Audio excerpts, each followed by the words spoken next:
Welcome to this midweek thought from St Matthew's, Bristol. And if you're new to us, I'm the Reverend Richard Pendlebury. I'm the Associate Minister, and it's very good to be with you today. I don't know about you, but I'm a bit of a worrier, I suppose. I guess most of us worry about certain things. I've got quite a lot on at the moment with one thing and another.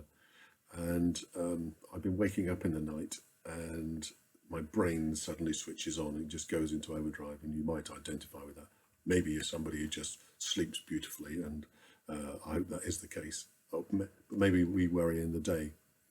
Anyway, the other night, I think I woke up about 2 or 3 in the morning, and my brain went cling, and as it does, whirring around with all the things I needed to do, and I was then fretting I couldn't go back to sleep. So I've encountered sheep or whatever I do. I think I do music scales actually to try and to send me to sleep. And then this verse from Jeremiah came to my mind.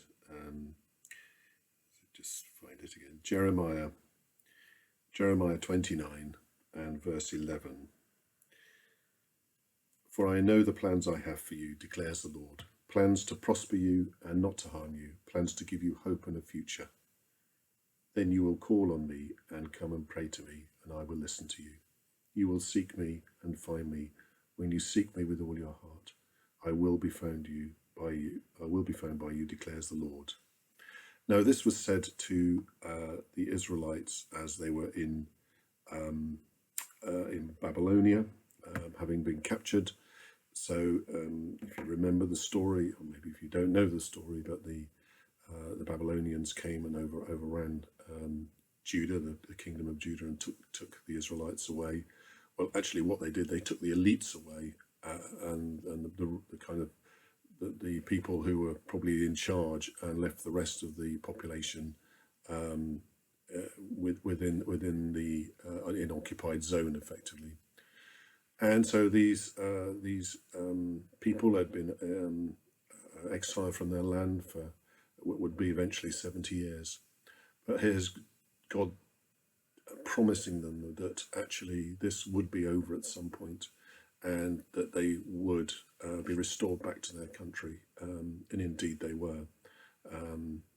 And it's a fantastic tale. I love the story, and I love the story the way that Nehemiah rebuilt the walls of Jerusalem, which were wrecked, along with the temple, and everything was rebuilt.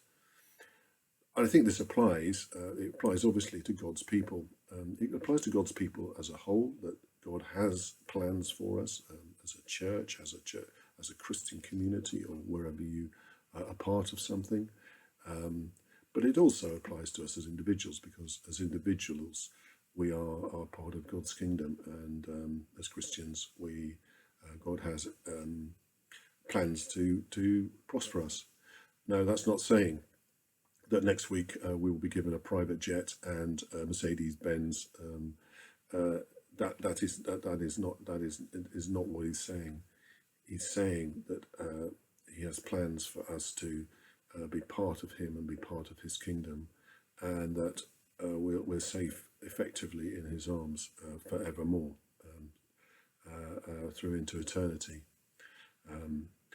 And if we do submit our plans to God, then and they're his plans, or he's guided us, then those plans would obviously be there for our well-being and the well-being of other people. So in the middle of the night, at 2 or 3 in the morning, whatever time it was, I found that really helpful, and I hope you find that helpful today. So if you want to look it up, it's Jeremiah 29 verse 11, and I'm just going to read just verse 11 again, for you to perhaps meditate on it. For I know the plans I have for you, declares the Lord, plans to prosper you and not to harm you, plans to give you hope and a future.